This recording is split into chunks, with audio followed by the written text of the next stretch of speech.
2026 നമുക്ക് എവിടെ നിക്ഷേപിക്കണം എന്നുള്ള ചില സംശയങ്ങളൊക്കെ ഉണ്ടാക്കും. അതിനിപ്പോൾ നമുക്ക് നല്ലത് ഫ്ലെക്സി ക്യാപ്പാണോ അതേപോലെ തന്നെ ലാർജ് ക്യാപ്പാണോ, അത് തമ്മിലൊന്ന് താരതമ്യപ്പെടുത്തുകയാണെങ്കിൽ എങ്ങനെ സംസാരിക്കാം?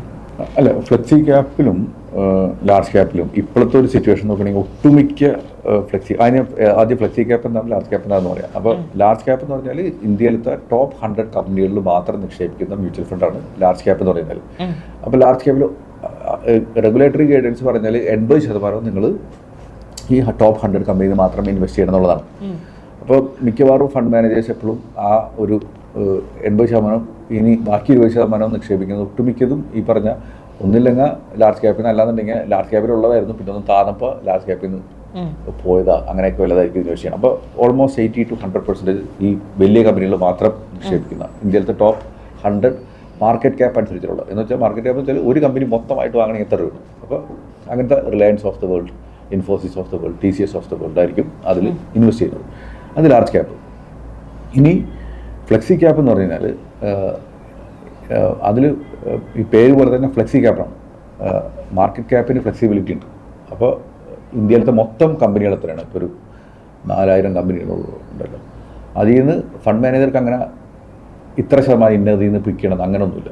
എല്ലാത്തിൽ നിന്നും ഈക്വലായിട്ട് പിക്ക് ചെയ്യാം. അതിലാണ് ഫ്ലെക്സി ക്യാപ്പിൽ ഇൻവെസ്റ്റ് ചെയ്യുന്നത്. അപ്പോൾ ഇതിൻ്റെ രണ്ടിൻ്റെയും വ്യത്യാസമാണ്. ഇതിലാണെങ്കിൽ ടോപ്പ് 100 പറ്റുള്ളൂ. ഇതിലെന്ന് വെച്ചാൽ മൊത്തം യൂണിവേഴ്സിറ്റി നമുക്ക് ഫണ്ട് മാനേജർക്ക് പിക്ക് ചെയ്യാം.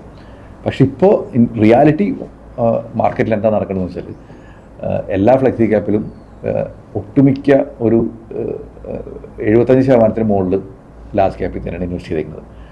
അപ്പോൾ ഇത് നമുക്ക് ഫ്ലെക്സി ക്യാപ്പ് ആണെങ്കിലും almost act like large cap, ഇതിലാണ് ഇത് നടക്കുന്നത്. അപ്പോൾ എന്നോട് ഇനി ചില ടൈമിൽ ഞാൻ വിചാരിക്കും ഇത്തിരി അഗ്രസീവായിട്ട് ഇൻവെസ്റ്റേഴ്സ് ഒക്കെ ആണെന്നുണ്ടെങ്കിൽ ഞാൻ എപ്പോഴും ലാർജ് ക്യാപ്പിന് വരെ ഫ്ലെക്സി ക്യാപ്പ് മാത്രം എടുത്താൽ മതി എന്ന് നമ്മൾ ആലോചിക്കാറുണ്ട്. എന്തുകൊണ്ടാണെന്ന് വെച്ചാൽ ഫ്ലെക്സി ക്യാപ്പിലാണെങ്കിൽ ഫണ്ട് മാനേജർക്ക് ഫ്ലെക്സിബിലിറ്റി ഉണ്ട് ചെറിയ കമ്പനികളിലും പോയിട്ട് എടുക്കാനായിട്ട്. ഈവൻ നമുക്കിത് വാങ്ങുന്ന സമയത്താണ് നമുക്ക് തന്നെ ലൊക്കേഷൻ നോക്കാൻ പറ്റില്ല, എത്ര ശതമാനം ലാർജ് ക്യാപ്പിനുണ്ട്, മിഡ് ക്യാപ്പിനുണ്ട്, സ്മോൾ ക്യാപ്പിനുണ്ട്. അപ്പോൾ ആ ഫണ്ട് മാനേജറുടെ കൺവിക്ഷൻ അനുസരിച്ച് നമുക്ക് അങ്ങനെ നോക്കിയിട്ട് നമുക്ക് വാങ്ങാനായിട്ട് പറ്റും. ഇതാണ് ഫ്ലെക്സി ക്യാപ്പിൽ ലാർജ് ക്യാപ്പിൽ തമ്മിലുള്ളൊരു വ്യത്യാസം പറയുന്നത്. അപ്പോൾ രണ്ടും it's A good asset invest ചെയ്യാനായിട്ട്. അപ്പോൾ നമുക്ക് നമ്മുടെ പോർട്ട്ഫോളിയോയിൽ വേണ്ടത് തന്നെയാണ് ഈ ഒരു ഇൻവെസ്റ്റ്മെൻറ്റ് വരുന്ന സമയത്ത് തന്നെ. ഇതോടൊപ്പം ചേർത്ത് പറയാവുന്ന ഒരു കാര്യമാണ് മൾട്ടി ക്യാപ്പ് എന്ന് പറഞ്ഞൊരു സാധനമുണ്ട്. അതിലും ഫ്ലെക്സി ക്യാപ്പ് തന്നെ അതിലുണ്ടാവുന്നത്. പക്ഷേ മൾട്ടി ക്യാപ്പിൽ ഉണ്ടാവുന്ന ഒരു വിഷയം പറഞ്ഞാൽ ലാർജ് ക്യാപ്പിൽ നിന്നും മിഡ് ക്യാപ്പിൽ നിന്നും സ്മോൾ ക്യാപ്പിൽ നിന്നും 25% വെച്ച് വേണം എന്നുള്ളൊരു മാൻഡേറ്റ് ഉണ്ട്. അപ്പോൾ നമ്മൾ മാർക്കറ്റിൽ ഒരു ഓവറോൾ പാർട്ടിസിപ്പേഷൻ ആഗ്രഹിക്കുന്നുണ്ടെങ്കിൽ ഫ്ലെക്സി ക്യാപ്പിനേക്കാളും കുറച്ചും കൂടി നല്ലത് വേണമെങ്കിൽ മൾട്ടി ക്യാപ്പ് ആയിരിക്കും. അപ്പോൾ ഫണ്ട് മാനേജർക്ക് അവിടെ ഒരു റെസ്ട്രിക്ഷൻ ഉണ്ട്, 20%, 25% വെച്ച് വേണമെന്നുണ്ട്. ഇനി അതല്ല, ലാർജ് ക്യാപ്പിൽ കുറച്ചും കൂടി ഒരു ഫ്ലെക്സിബിലിറ്റി ഫണ്ട് മാനേജർ കിട്ടിക്കോട്ടെ എന്ന് വെച്ചിട്ടാണെന്നുണ്ടെങ്കിൽ ഫ്ലെക്സി ക്യാപ്പിലേക്ക് ഇൻവെസ്റ്റ് ചെയ്യണമെന്നായിരിക്കും നല്ലത്.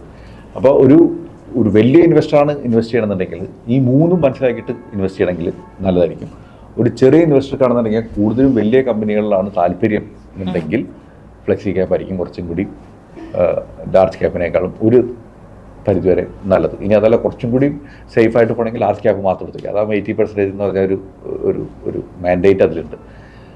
ഇനി അതല്ല, ചെറിയ ഇൻവെസ്റ്ററാണ് 5000 രൂപയ്ക്ക് ഇൻവെസ്റ്റ് ചെയ്യാനുള്ളൂ, അങ്ങനെ ഒരു ഫണ്ട് മതി ഈ പറഞ്ഞ മൾട്ടി ക്യാപ്പായിട്ട് മാത്രം എടുക്കണമെങ്കിൽ. അങ്ങനെയാണെങ്കിൽ മൂന്നിലും ഈക്വൽ പാർട്ടിസിപ്പേഷൻ ഉണ്ട്. ഇനി അതല്ല, അവർക്ക് പറഞ്ഞാൽ എനിക്ക് വളരെ സേഫായിട്ട് എന്നാൽ എല്ലായിടത്തും വേണമെന്നൊക്കെ പറഞ്ഞിട്ടുണ്ടെങ്കിൽ ഫ്ലെക്സി ക്യാപ്പ് മാത്രമായിട്ട് ഇൻവെസ്റ്റ് ചെയ്യാം.